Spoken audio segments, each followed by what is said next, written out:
Hello everybody, Michael here, updating on this HW90 shooting performance. After glass bedding it, the steel and the wood feel seamless, like one solid unit. No more wiggling around, no more scary cocking because the thing was shifting so much in the stock I was afraid it'd break through or something. Not really, but I mean it was very disconcerting. Not very, slightly. Now it's a single tight unit. And so much easier to shoot. But ultimately, the quest was to improve accuracy. I didn't pre-shoot it, so I don't know how it was doing before. The client reported it was performing poorly and asked me to cut the choke off, which I am imminently prepared to do, but I found so many other things wrong, I figured I'd address those first. Then if we do cut the choke off, we'll know just exactly how we changed its accuracy by doing so. But what we're at now, so I had to take the air out of the air ram to slightly disassemble the action and clean up the wax and plasticine modeling clay from doing the glass bedding. And then on my second, that would have been my second fill from this pump that we got for the job. First time the pump gave me a lot of issues. I had to reconfigure it. It's not using it the way they intended in terms of the relationship of the gauges and the hose. I just had to get it put together so it wouldn't leak. But now the second time around, having already had that all figured out, all I had to do was just do the pumping up. And it is a little bit of a workout, boy. I mean, you're pumping it there. My heart rate was up, and I took a break once. And of course, the air very quickly bleeds out of the line. So as soon as you stop, well, you got another dozen or 20 pumps ahead of you to refill the line again. But I feel pretty confident I got the full 26 bar in it this time, and wasn't really any challenge getting there, except for a few minute intense workout. So the performance I'm getting, I only shot 2 pellets. I'd like to shoot the 21 grain Barracuda also just to see what it does. But really it flies slower than I like for a hunting gun.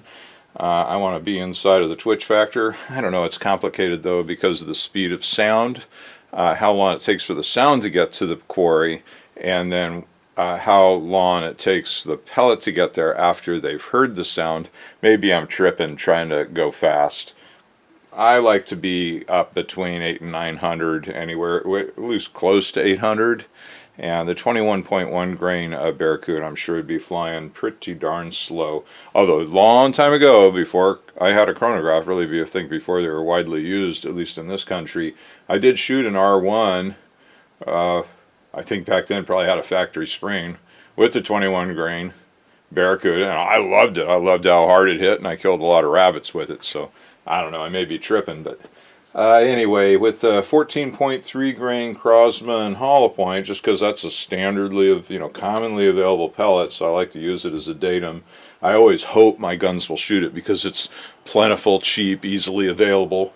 It did 787 feet per second for 19.67 foot-pounds of energy. That's great out of a 22 caliber break barrel gun.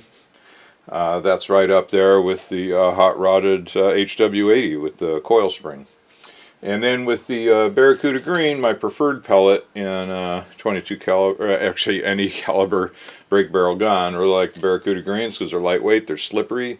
They tend to be pretty accurate in these kinds of guns. It keeps the velocity up because they're light.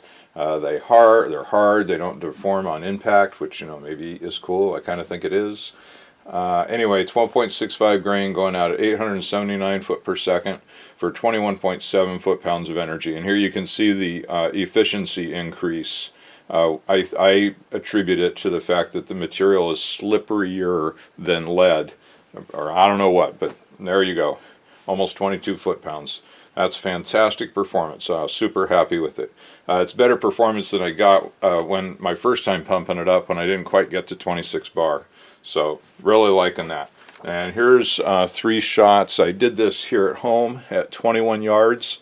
I want to take it out to the gun range and do a more focused shooting session with it, and try it at longer ranges if the client is patient, to wait for me to get out there and do that.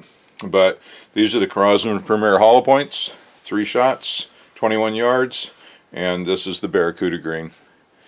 Quite a difference in accuracy. Now, You know, the client may say, hey, you know what, that's fine, don't cut the barrel. It's probably impossible to get these barrels. I don't know. Probably not impossible. I should look online. If they are available and they're 120, 150 bucks, then I think it's worth the risk of cutting off the choke and see what happens. I'm curious. I think it'll be better. The shorter we make the barrel, the more accurate, but it's a heavy cocking gun, so probably don't want to cut it too short unless we extend it back out with a long steel shroud, which I've also done on my personal HW80. Anyhow, we'll see what he feels like, but that's at 21 yards. I think we could be tighter than that. I don't know, out of a nearly 22 foot-pound break barrel gun, 21 yards, maybe that's okay. I'd like to see how it prints at 50 yards. Because, you know, here they might be just starting to open up, but at 50 yards it could be a group as big as that or bigger, and, you know, it's a hunting gun. I want to be inside of a minute of angle of a squirrel's brain, right, or whatever. You know, the size of whatever our typical air gun target is, we want to at least make sure we're grouping within that. If we're not grouping within that at, say, 50 yards, and we are at 30, then we have a 30-yard gun. And, you know, I would like my air guns to be pinpoint accurate out to at least 50, 55 yards. Maybe it's the field target shooter in me, but that's pretty good performance. So that's my update, and I hope I didn't speak too frankly about a couple of these things for YouTube.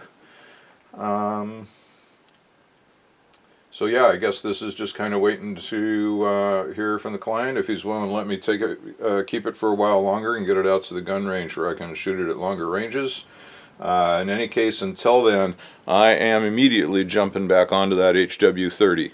We got to machine the trigger guard opening to get it down to the proper depth, and then finish shaping the trigger guard opening on the drum sander, and then we'll be ready to glass bed that action. Then cut the length of pull, and then we'll be on the final stages of getting it oiled up and hopefully get it to the guy by his 80th birthday. Happy birthday. Okay, everybody, this is Michael, out.